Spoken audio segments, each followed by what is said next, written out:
this song, in addition to having probably the most information about it, is also, in my opinion, we'll see if you agree whenever I'm done, one of the most interesting stories that we've done so far. We've done a lot of really interesting ones, I think, but I found this one really just engaging, and I would like to read a book about it. I think it would make for a really interesting book at some point. So it's full of surprises. The first one, maybe you're not surprised by it, but I was. It's not a very old song at all. It was written in 1962. So it's written in this, no, I was going to say it was written in this century, but it wasn't. I'm showing my age. It was written less than a century ago, I can say that. And it wasn't, most of the Christmas carols that we talk about, many of the Christmas carols that we talk about, maybe I should say, come from Europe. This one was written in America. So it's not very old. It was written by a man named Noel Regney, and he and his wife, Gloria Shane Baker, were this like little writer-composer type team, and they wrote a lot of different songs. They were not Christians. That's another surprise. As we go along here, you'll see what I'm talking about as we encounter some more information about this. They were not Christians. I'll get ahead of myself here a little bit. This song was never actually intended to be a Christian song. So that was a massive surprise to me as well. You see all of the words, the cue words kind of down through there: star, child, lamb, goodness and light. I already said star, praying and peace, and you just assume it's a Christian song, but he did not intend for it to be a Christian song. But I don't want to get too far ahead of myself. So these were a writer-composer team. They actually wrote the song "Rain, Rain, Go Away." So I don't know if any of you know that song, little kids song. They wrote a lot of other ones that I don't recognize, but 1962 isn't really my era either, so it's possible that other people might recognize them and I would not. I don't know. But he typically composed the music and his wife composed the words. And this one, they kind of reversed the system. He wrote the words and she wrote the music to it. Going back a little bit before they got married, he's originally from France. He graduated from the Strasbourg Conservatory, and he was on this great successful path to this really brilliant musical career, kind of like everything was laid out for him. He was really, really good at what he did. He was noted. Everybody recognized him for his talent. He was sought after. And then the war happened, and he was drafted as a Frenchman into the Nazi army, which he was not happy about. And he didn't want to fight for the Nazis, and so he became an undercover French resistance operative, which is where it gets to the interesting part, in my opinion. I think this stuff is really cool. So he became this undercover agent, wore the German uniform. His name as the German officer was Leon Schlinger. And if I could write that down up here, I guess I could have. Leon is Noel spelled backwards. And his name, Regney, this, you have to do a little bit of mental gymnastics to get to this one. But Schlinger is Regney backwards. They removed the Y and added an I, and so replaced it with an I, and added that German Schli sound on the front of it to make him sound German, even though he wasn't. So that was his undercover name. And like I said, he wore the German uniform. He collected intelligence, passed it on to the French. As part of his job at one point, he led his unit into a French ambush. And all of his colleagues were killed. And as so often happens with war, when you actually, it's easy to see the enemy as the enemy, when it's just like a nation on the map, and when it's the big bad, you hear it in the news and it's this country has done this, or this leader has ordered this, or these troops have moved in. But when you actually put faces to the people and you deal with them on a daily basis, you make relationships, and that's what happened to Noel. He became friends with these men, even though they were his enemies. And he led them into this ambush, and he was actually intentionally wounded as well so that his cover wouldn't be blown. But in the process of all of this, he was deeply, deeply battle-scarred by it, because these men ended up being his friends, and they were dropped right beside him. He was left alive, taken into custody by the French. And after that, it's said that he never would speak of it publicly, but he was pretty scarred by it for the rest of his life. and he continued to be haunted by it. He deserted the German army at that point, and he worked full-time for the French resistance, and it was then that he said, "Only then did I feel free." So he did continue to work in the military, but his undercover days as a German operative, or as a French operative in the German army, were over. When the war was over, he took a position as a musical director of the Indo-Chinese Service of Radio for France, and he was also a musical director at a Paris nightclub. Not that I am promoting nightclubs, I'm just telling you this so that you understand that this was a highly respected, good at what he did type of, he was really good with music. And so, like I said, he wasn't a Christian, so I'm not promoting his lifestyle. But he was a musical director at a Paris nightclub. After that, he left France on a world tour, and this led me to another surprise. On a world tour as a musical director for the French singer Lucien Boyer, which translated to English would be Luke Boyer. So I was like, well, that's interesting. You never know what kind of little tidbits of information you might find as you're researching Christmas carols.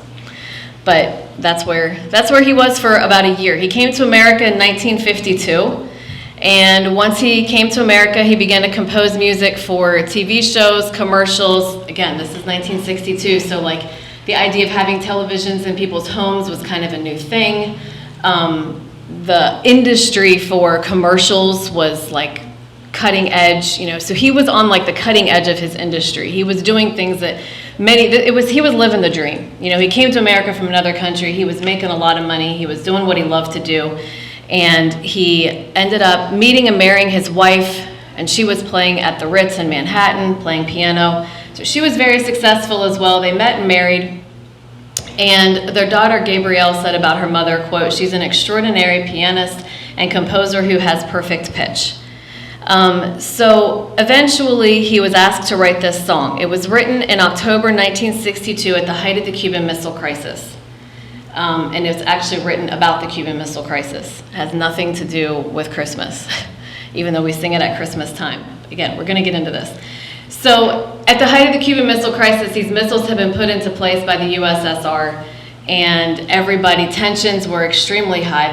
The missiles were put into place by the Russians in an effort to intimidate America, and the US turned around and said, if you don't remove the missiles, we're going to retaliate with our own military action. And so everybody was poised. Some of you may remember this, I don't know. Everybody was poised for a nuclear war, and everybody was terrified out of their mind. And it was in October of this year that he was asked to compose a Christmas song. Again, this is at a time when entertainment is on the rise in the United States. People have had radios for a while, television's not quite so much. They want to use his talent to create these songs, Christmas songs. It's becoming more commercialized, and he did not like that. And they were trying to use him to promote this Christmas industry. And so he's asked to write this Christmas song, and he did not want to at all. Number one, he wasn't a Christian, and number two, there's no reason for him to feel festive in the first place because he wasn't a Christian. But as he went on this walk through New York, I believe it was through Manhattan, and he was in like the depths of despair. Again, this is a man that's haunted by these images of war from his past. He's come here to follow the American dream. He's living the American dream, and now it looks like he's going to be thrust right back into a situation very similar to what he had fled from, very similar to what he had already gone through. And so as he's walking, he recorded that like nobody was smiling, everybody was in despair. It's about 2 months before Christmas. Nobody's feeling Christmassy. He sees these mothers wheeling their babies through the park in strollers. And this is a quote by him. He says, "I had never thought I'd write a Christmas song. Christmas had become so commercial.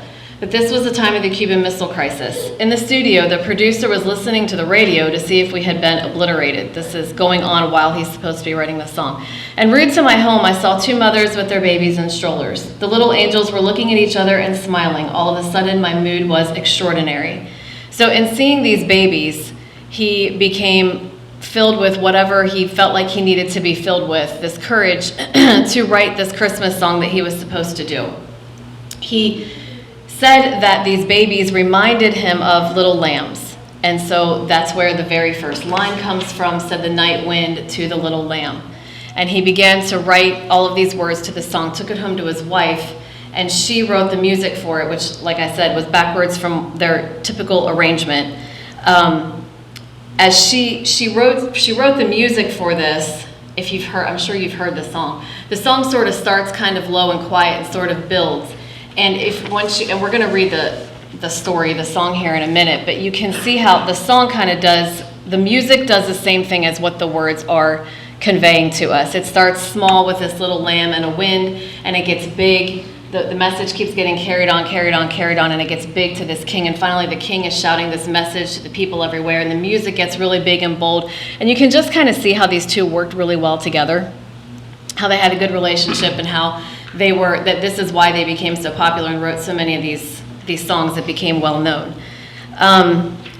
Their daughter, though, this is not just me and my interpretation of this. There is a quote from their daughter that says, "It was not intended as a religious song," quote, "My parents were not religious at all." So there was no goal there to bring anybody to Christ whenever the song was written. However, his wife, Gloria, said that they could not sing it without crying. And most of that is because they were so fearful of what potentially was coming.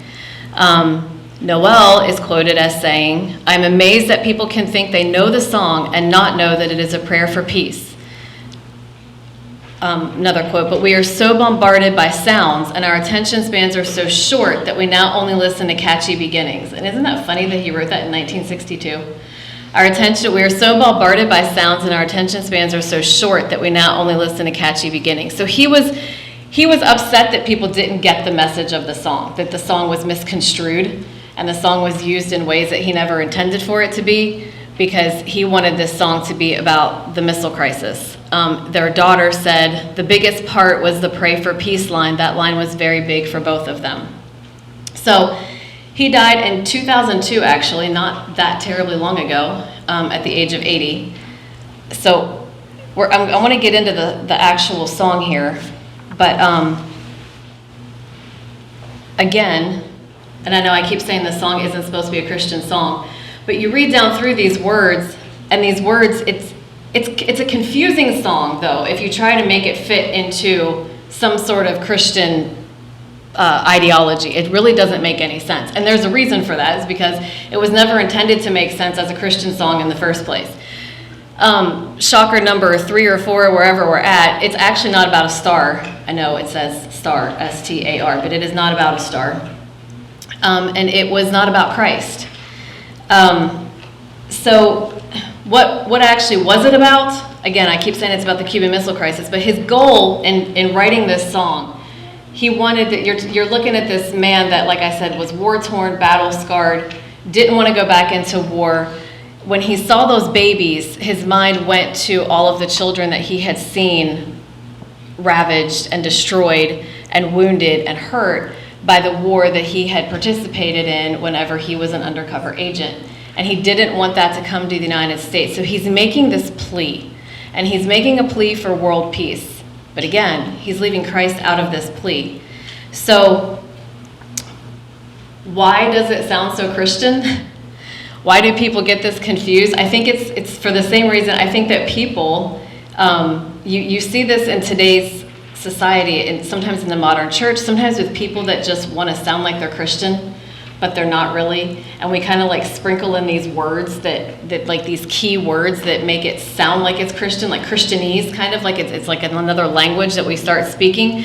And I've seen this quite a bit in the past few years. People are so confused about about what the Word of God actually says. And I think that's why people can be confused by this song in the first place when we're talking about peace, because we don't understand where true peace actually comes from. But we can have these words sprinkled in like kindness, humility, tolerance, love. You know, and we sprinkle in like the word pray and cross and gratitude or something like that, and all of a sudden it's like this Christian message. And oftentimes it totally lacks the actual gospel. And I think that's what happened here with this song. Like I said, we have these key words. We see the word lamb, we see the word star, song, king, child, goodness, and light. And the assumption was just arrived at that this must be a Christian song. But if we read down through the song here, we can try to look at what he was actually saying. Said the night wind to the little lamb. He's using imagery here with this night wind. It's like darkness, and this wind is carrying this message, and it's not a good message because it's nighttime. So said the night wind to the little lamb. Remember, these lambs are children. Do you see what I see? Way up in the sky, little lamb, do you see what I see? A star dancing in the night with a tail as big as a kite. This star with the tail as big as a kite was not a star, it was a missile.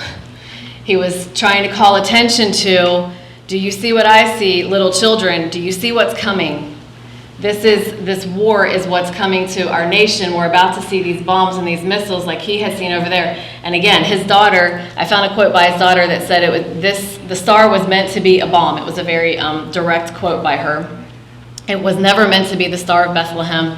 It was supposed to be talking and warning people about this crisis that was coming. So then this message gets carried from this little lamb who is a child. So the little lamb to the shepherd boy, and he's using this imagery again of like the lowly, the people that nobody's going to really listen to. So the little lamb to the shepherd boy, do you hear what I hear? Ringing through the sky, shepherd boy, do you hear what I hear? A song high above the trees with a voice as big as the sea. And we'll talk about what that song is here in a little bit. Said the shepherd boy to the mighty king. And here he's using the word mighty to tell us that now he's making this appeal to somebody that's in a position of power.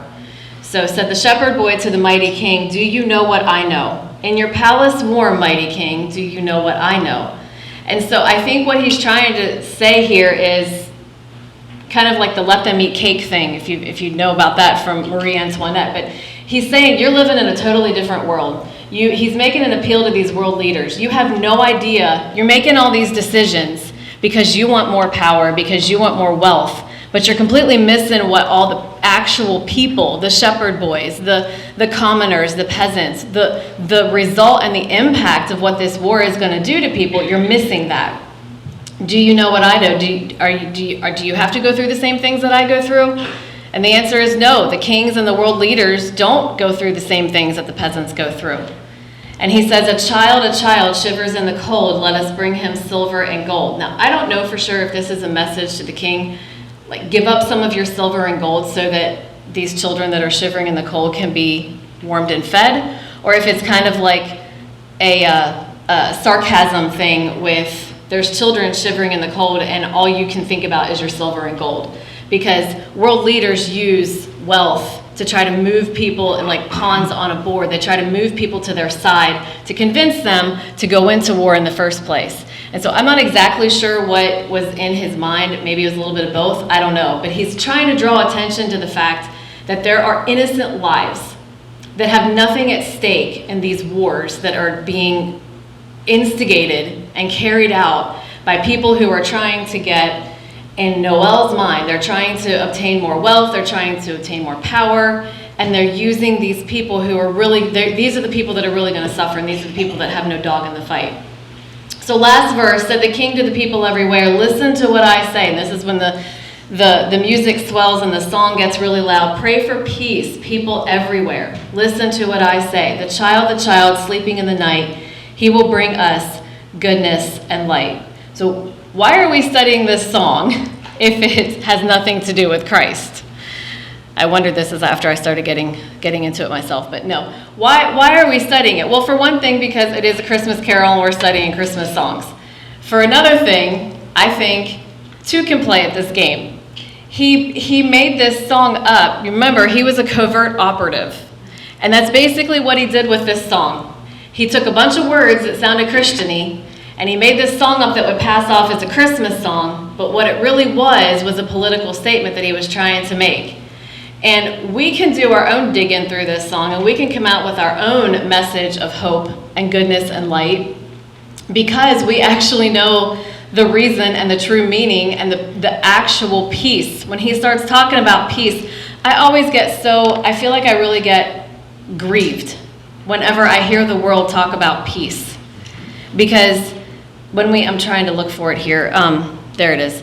John 14:27. This king is saying, listen to what I say, pray for peace, people everywhere. But where does peace come from? Every time that the world talks about having world peace, Every time I see this, and it's everywhere. I mean, it's the message is definitely promoted more during times of war than others, but it's just looked at as such a virtue to try for people to speak about world peace and bringing people to peace and bringing people together, but it's so fruitless without the actual Prince of Peace. And John 14:27 says, "Peace I leave with you, my peace I give unto you, not as the world giveth I give unto you." And so it's just so empty, this peace that they're talking about. There's nothing. I don't care how intelligent and how powerful and how wealthy any of these world leaders are that get together and try to talk about bringing people to peace. They're never going to accomplish actual peace. They might accomplish some kind of a facade for a while. It might look good for a while, but peace, real peace, goes up and down before it can go back and forth. We must seek for peace from above, from the peace that Christ died on the cross for, because he was trying to intercede, and the peace that we obtain is not peace from these world leaders, it's peace from the wrath of God. Because Christ died for our sins, because he shed his blood, now we can be at peace with God. Isaiah 53, the chastisement of our peace was upon him. Without his sacrifice, there is no hope of peace. So, what is this king actually saying to us? He's saying to us, pray for peace, and we should pray for peace. But who do we pray for peace? Who is the peace supposed to come to? It has to come within our own lives first. It has to come between us and God before it can come with all of these other people. He says, listen to what I say, the child sleeping in the night. This child that he's talking about is not Jesus Christ. But we know, and this is what leads to some of the confusion with the song, because we know the child that was sleeping in the night. We've heard all the stories. We've sang away in a manger. We know what Luke chapter 2 says. This child that was sent to live and was sent to die for us. And he loves us. It's not just some world leader trying to fight for our peace. This is actually the Prince of Peace. And he not only died for us, but he rose again. He's our king. He is our king that we could look to, that is speaking to us. And what is our king telling us? He sees us. He's not the king of the third verse that has no clue what's going on with the peasants. He's not the king that's making decisions based upon his own wealth and fame and fortune and power, while the people that serve him are left ravaged and cold and starving and beaten and bloody. That's not who our king is. That's a false god. But our king knows us, cares for us, loves us. Hebrews 4:16 says, we have not a high priest who's not touched with the feelings of our infirmities. He was in all points tempted like as we are. He knows what we're going through. He's on a lofty throne, but he's not sitting on a lofty throne having never been where we are. We know that he has been where we are. We know that he's lived through the problems that we live through, and he did it successfully. That we can come boldly under the throne of grace, that we may obtain mercy and find grace to help in time of need. That's the king that we're serving. And so, just like that message was carried from person to person to person in the song, we are commissioned to carry a message today.